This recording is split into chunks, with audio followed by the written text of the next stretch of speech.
हाँ, सुनाई दे रहा है, देखो तो। Hello. Yes, sir. Okay.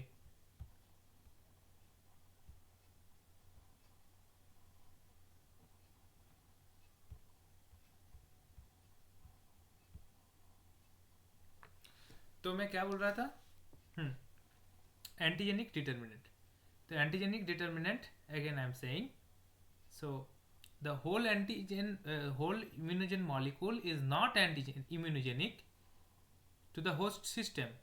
Okay, a small site or region, they can act as immunogen, and these sites are known as antigenic determinant. Okay, and it is of three types. Isotype, क्या बताया isotype क्या है? बता दो। Isotype, unique sequence of amino acid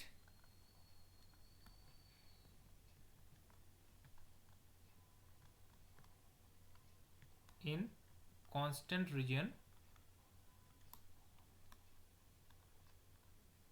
of heavy and light chain. Allotype, constant region of heavy and light chain encoded by polymorphic allele.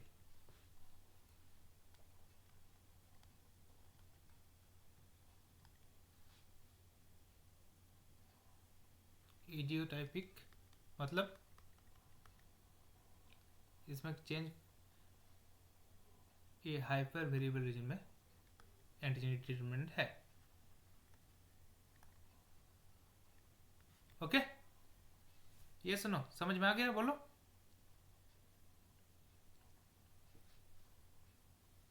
समझ में आया कि नहीं? बोलो।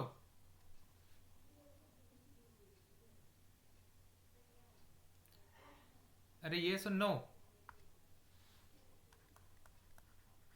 Polyclonal antibody. पॉली मीन्स क्या है? भाड़ में जाओ, अगर नहीं बताओगे तो अपना डाउट अपने पास रखो। पॉलीक्लोनल एंड मोनोक्लोनल एंटीबॉडी, बोलो क्या है? देखो, an antigen usually has many epitopes, ठीक? And each epitope on entering the body may stimulate a specific B cell whose membrane receptors recognizes and binds to the epitope. So many B cells, each with unique specificity to one particular epitopes, are stimulated. Okay, and each stimulated B cell produces antibodies specific to one particular epitope. Therefore, serum of such immunized subject contains a mixture of antibodies specific to various epitope present on an antigen. Such mixtures of antigen are called polyclonal antibodies because it is derived from many B cell clones contain antibodies of different specification. Okay? Hmm. However, only one B cell is specifically stimulated by one particular epitope, and then it is allowed to proliferate and produce antibodies. Then these antibodies are known as monoclonal antibodies. मतलब they are derived from one single B cell and its clone. That's why monoclonal, clone मतलब same. Okay, and they all have same antigenic specificity. They all have same antigenic specificity. So monoclonal antibodies can be defined as antibodies with identical antigenic specificity derived from a single B cell clone. Okay, and monoclonal antibodies, they are produced by the hybridoma technologies. Understood? So there are two types, one is polyclonal and one is monoclonal. ठीक, ये समझ में आ गया कि नहीं? बोलो। Polyclonal किस case में हो रहा है? अगर एंटीजन में बहुत सारे एपिटोप्स है, उसके खिलाफ अलग अलग एंटी बॉडी मिक्सचर बन रहा है एक, तो वो हो गया पॉलीक्लोनल। डिफरेंट बी सेल उसका बी सेल का क्लोन उसमें बन रहा है, ठीक है। मोनोक्लोनल सिंगल उसका क्लोन बन रहा है।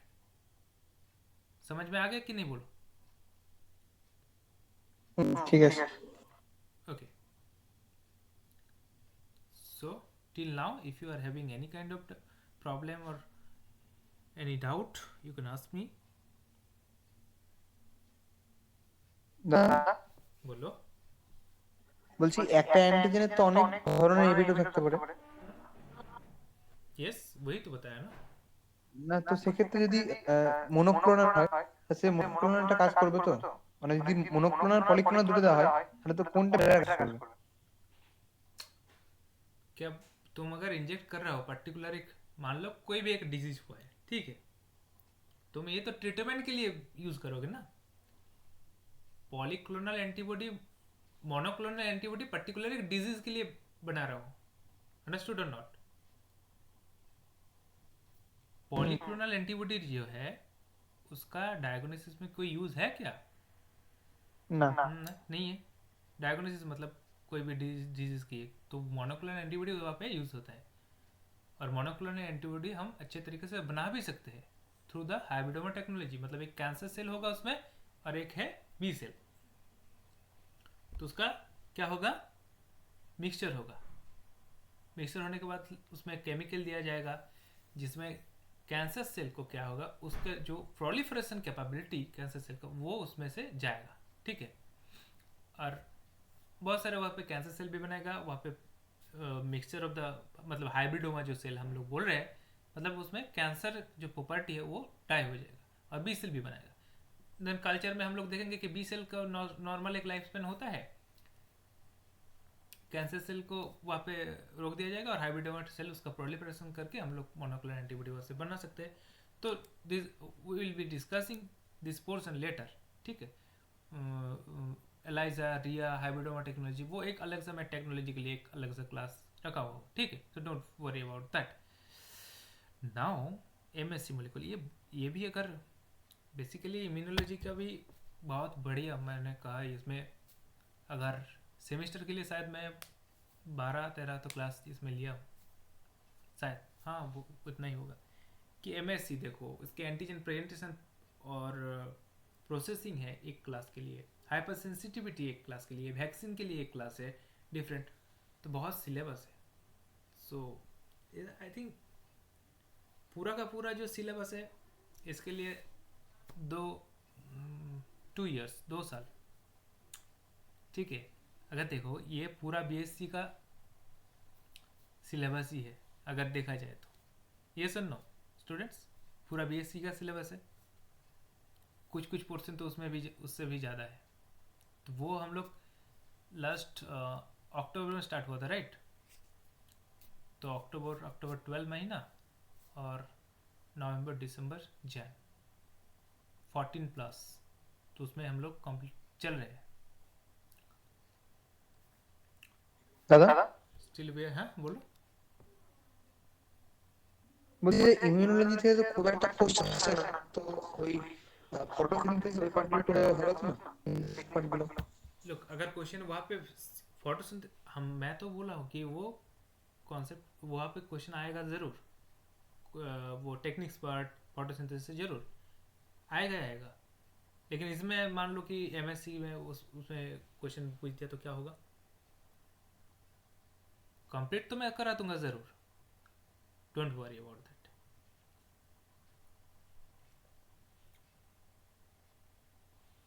वो भी इक्वली इम्पोर्टेंट है, ये भी इम्पोर्टेंट है, सब कुछ इम्पोर्टेंट है, ठीक।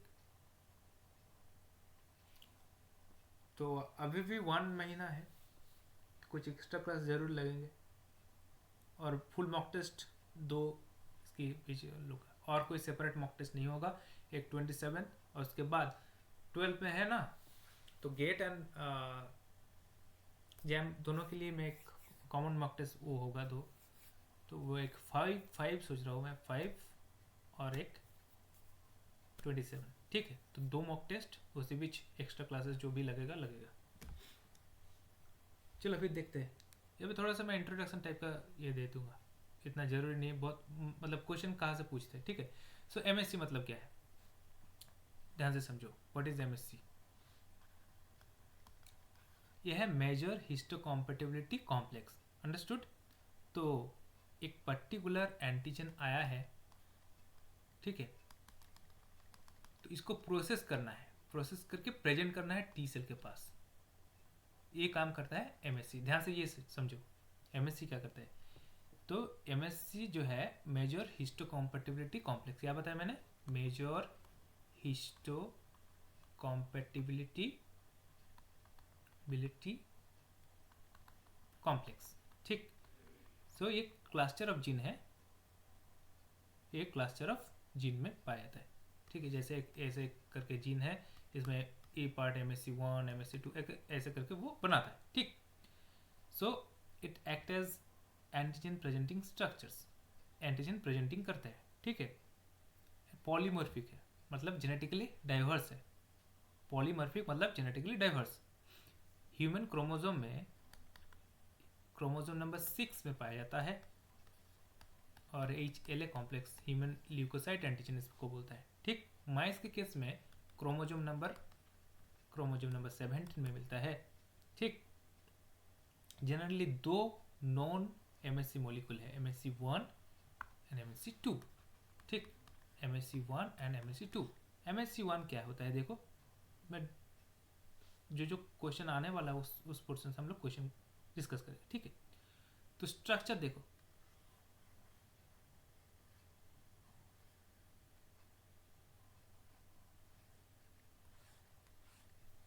ये है अल्फा 1, अल्फा 2, ये अल्फा 3, और इसमें जो ये पोर्शन है ये है बीटा माइक्रोग्लोबुलिन, ठीक।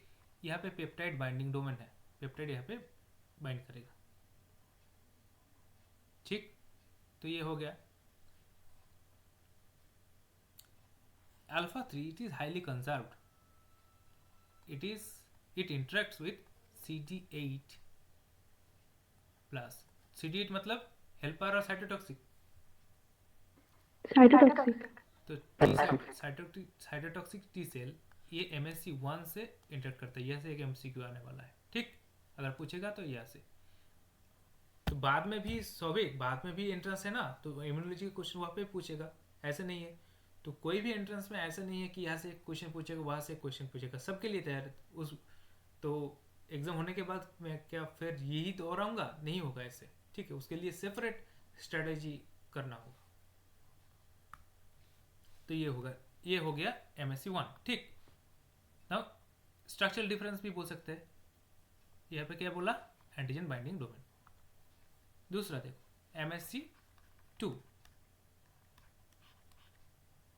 MSC2, यहाँ पे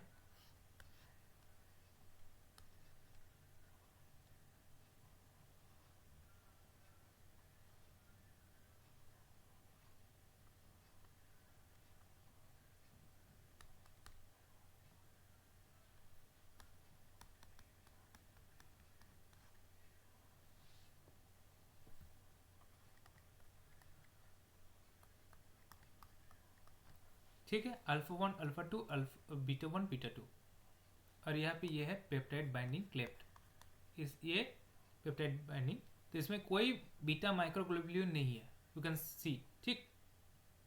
और एक और बात, MSC1 all present in all nucleated cell, all nucleated cell, present in all nucleated cell, but it is found only in APCs. APCs मतलब कोई बताओ एक, एपीसीज मतलब, एपीसीज मतलब क्या है, यस।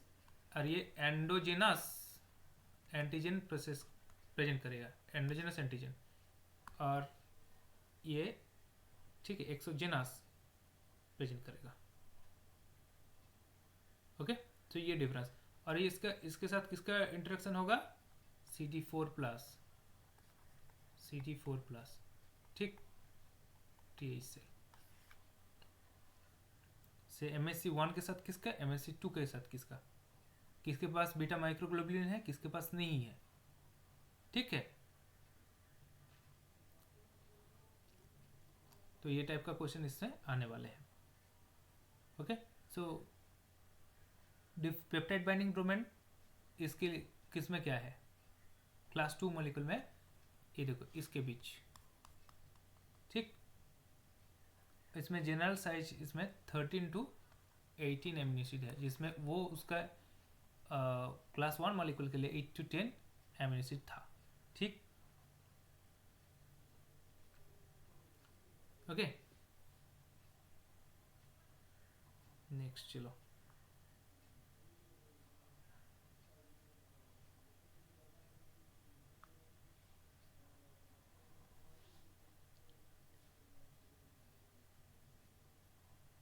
सो एंटीजन प्रोसेसिंग मतलब क्या होता है, एंटीजन प्रोसेसिंग,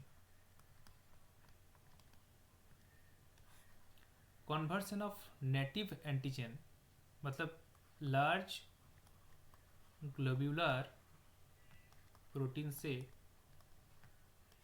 पेप्टाइड, ठीक, छोटे छोटे पेप्टाइड में फॉर्म होना, यही है antigen processing. Understood. First class 1 MSc molecule जो करता है उसका नाम है एंडोजिनस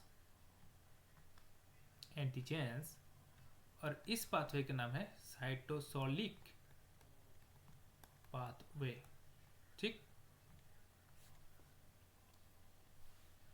इस पाथवे का नाम है cytosolic pathway.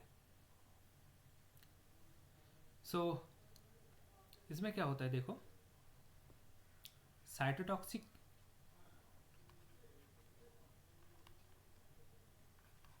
cytotoxic lymphocytes, they need to kill cells containing cytoplasmic microbes, okay, और ट्यूमर सेल, तो ये ट्यूमर सेल और साइटोप्लाज्मिक जो माइक्रोब्स है उसको ये किल करता है, उसको ट्यूमर एंटीजन भी बोलता है। तो cytosolic proteins are processed into peptides, cytosolic जो प्रोटीन है वो पेप्टाइड में कन्वर्ट होता है, प्रोसेस होता है, और एक क्लास 1 एमएससी मॉलिक्यूल के साथ उसका बाइंड होता है, ठीक। एंड तो उसके बाद क्या होता है, वो प्रेजेंट करता है CT8 को, उसके बाद वो CT8 को प्रेजेंट करता है। तो देखते हैं हम लोग कैसे प्रेजेंट करता है। तो यहाँ पे देखो, production of proteins in cytosol, मान लो ये एक वायरस ये आया है साइटोसॉल में, ठीक।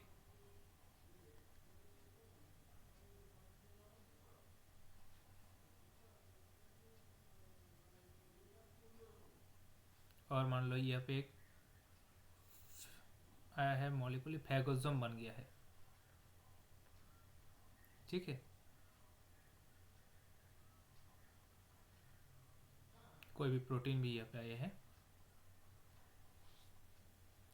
उसके बाद प्रोटीलाइटिक डिग्रेडेशन होता है, दूसरा प्रोटीलाइटिक डिग्रेडेशन,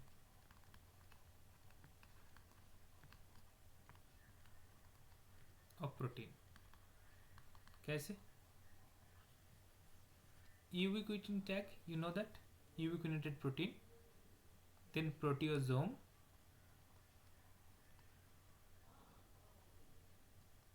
ठीक है, उसके थ्रू पेप्टाइड में छोटे छोटे भाग हो जाता है, इसमें हो गया। देन ये पेप्टाइड जो होता है उसका ER में ट्रांसपोर्ट ऑफ, यहाँ तक साइटोसॉल था, ट्रांसपोर्ट ऑफ पेप्टाइड, ध्यान से देखो कहाँ पे, ER, ठीक। यहाँ पे एक पंप रहता है, इसका नाम है क्या, टैपासिन, राइट, टैप 1 टैप 2 करके, और यहाँ पे क्लास 1 MSC1 बीटा माइक्रोग्लोबुलिन यहाँ पे। उसके बाद असेंबली होता है, ये यहाँ पे असेंबली होता है क्लास 1 कॉम्प्लेक्स, ER में MSC1 जो कॉम्प्लेक्स होता है उसका असेंबली होता है, ठीक। असेंबली होने के बाद वो गोल्गी में ट्रांसपोर्ट होते हैं, Golgi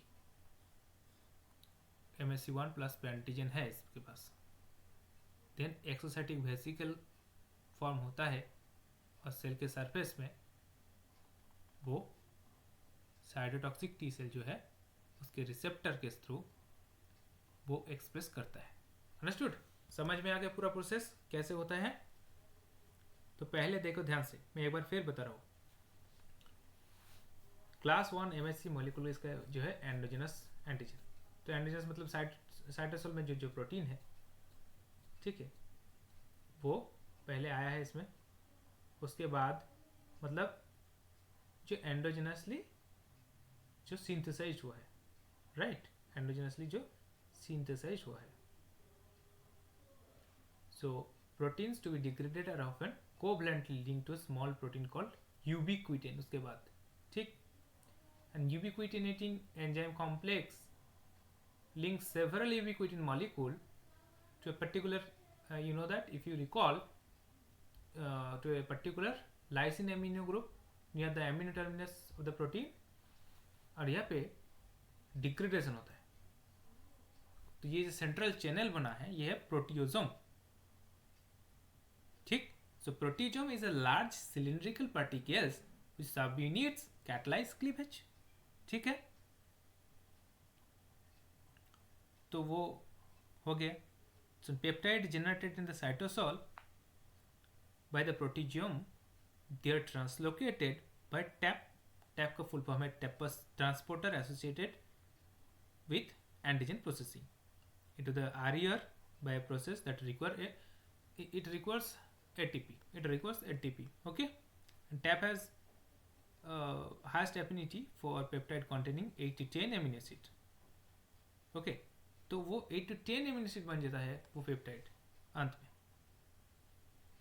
Within RER membrane, a newly synthesized class 1 chain associated with calnexin until beta microglobulin bind with the MSC1, ठीक, beta microglobulin it bind with the, so यहाँ पे assembly होता है, ठीक।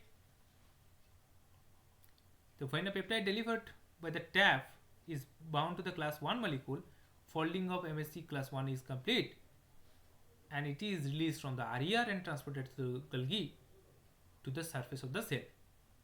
तो ये हो गया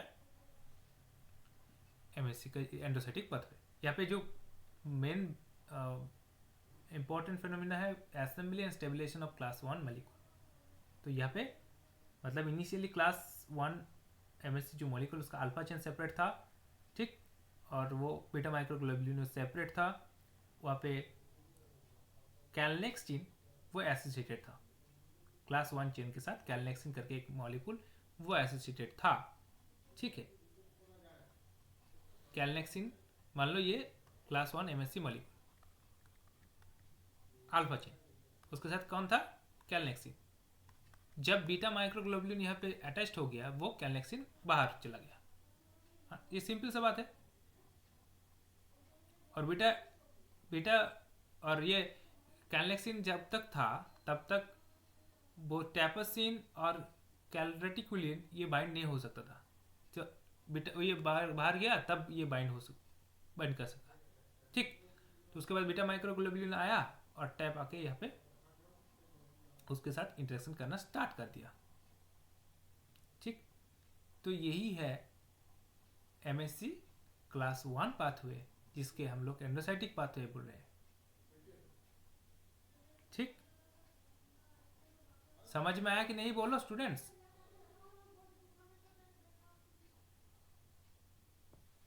एंडोसाइटोसोलिक पाथवे, ठीक है। प्रोटीजम का बोल रहे हैं। यस, प्रोटीजम क्या है? एक फनेल लाइक स्ट्रक्चर जिसमें प्रोटीजम में हम लोग क्या करते हैं, जो पेप्टाइड लार्ज प्रोटीन है उसका डिग्रेडेशन होकर छोटे छोटे पेप्टाइड बनते हैं।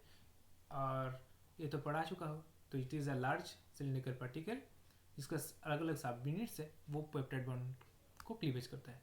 वो देख लेना, रिकॉल कर लेना, इसको बोलने के लिए कुछ नहीं है। MSC क्लास 2 ये सिर्फ मिलता है APC में, ठीक। और ये है, इसमें क्या है, exogenous antigen. So internalized exogenous antigen moves through several acidic compartment in which it is degraded into peptides that ultimately associated with the class 2 molecule transported in vesicle from Golgi complex. So I think you can recall the early endosome, late endosome, lysosome part, right student?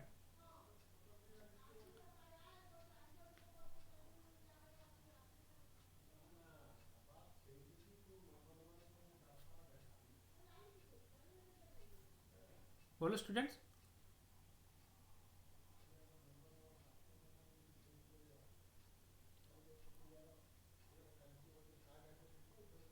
देखो यहाँ पे class 2 molecule,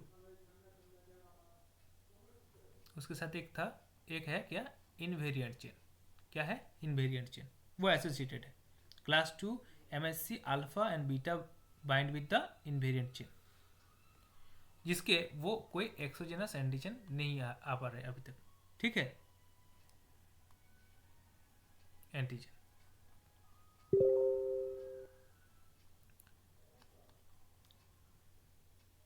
MSC complex यहाँ पे एंडोसाइटिक compartment में वो चला गया है। इसका नाम है क्लिप, इसका नाम है क्लिप।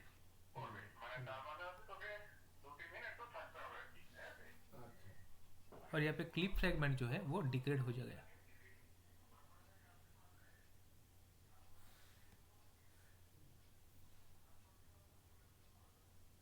गोल्गी कॉम्प्लेक्स में, ठीक है, गोल्गी में ये क्लिप बाहर जाएगा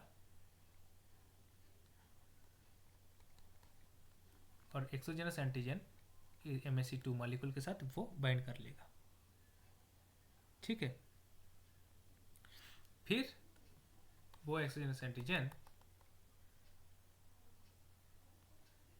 MSC के साथ इसमें इंटरेक्शन हो गया और वेसिकल के थ्रू बाहर जाएगा और ये पर्टिकुलर मेम्ब्रेन में अटैच्ड हो जाएगा, मेम्ब्रेन में उसका फ्यूजन हो जाएगा। ठीक है, तो ये मैं बहुत ही सिंपल तरीके से इसको बोल दिया हूँ। So within the rough endoplasmic reticulum a newly synthesized class 2 molecule bind with invariant chain. So the bound invariant chain prevents premature binding of peptides to the class 2 molecule and help to direct the complex to endocytic compartment containing peptide derived from exogenous antigens. So digestion of the invariant chain leaves clip a small fragment remaining in the binding group of class 2 molecule. Okay, so after reaching the particular Golgi compartment, the clip will be removed and it will fuse with the exogenous antigen. Okay, so this is the exogenous pathway or by MSC class 2 molecule. ठीक है, तो ये दो pathway है अलग सा। MSC खत्म। बोलो स्टूडेंट, कोई भी प्रॉब्लम है तो बताओ। समझ में आया ना? ये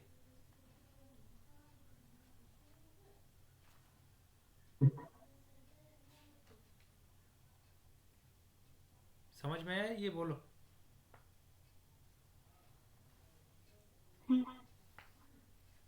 किसी को कोई दिक्कत?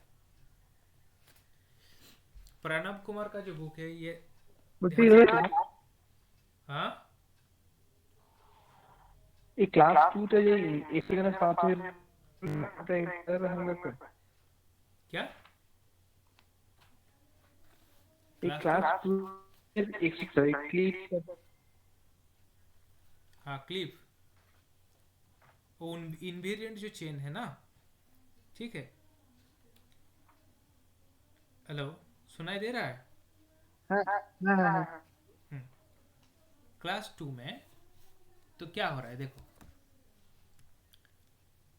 वहाँ पे एक इन्वेरिएंट चेन, वो भले ही इन्वेरिएंट चेन है, वो भले ही इन्वेरिएंट चेन वो डिग्रेड हो चुका है, ठीक, जो एक ट्राइमेरिक प्रोटीन है इन्वेरिएंट चेन वो डिग्रेड हो चुका है यहाँ पे, लेकिन फिर भी उसका एक पार्ट वो है क्लिप, जो है class 2 associated invariant chain peptide, वो बाउंड है और वो प्रिवेंट कर रहा है कोई भी प्रीमेच्योर बाइंडिंग एंटीजन पेप्टाइड का, ठीक है। और वो फ्रेगमेंट बाद में रिलीज हो रहा है, ठीक है, जैसे कि कोई भी एक हेलाडीएम एक प्रोटीन है पर्टिकुलर, हेलाडीएम इस प्रोटीन के इंटरेक्शन के साथ वो रिलीज हो चुका है, ठीक। तो उसके बाद ये प्रोटीन तो फ्री हो गया, now it can bind the exogenous antigen और वो एंटोसाइटिक पाथवे में बाहर जा सकते हैं। समझ में आया कि नहीं? ठीक है।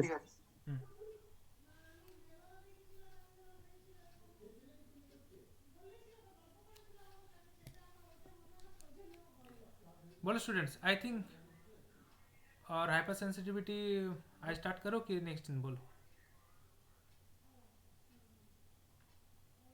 बोलो सर नेक्स्ट दिन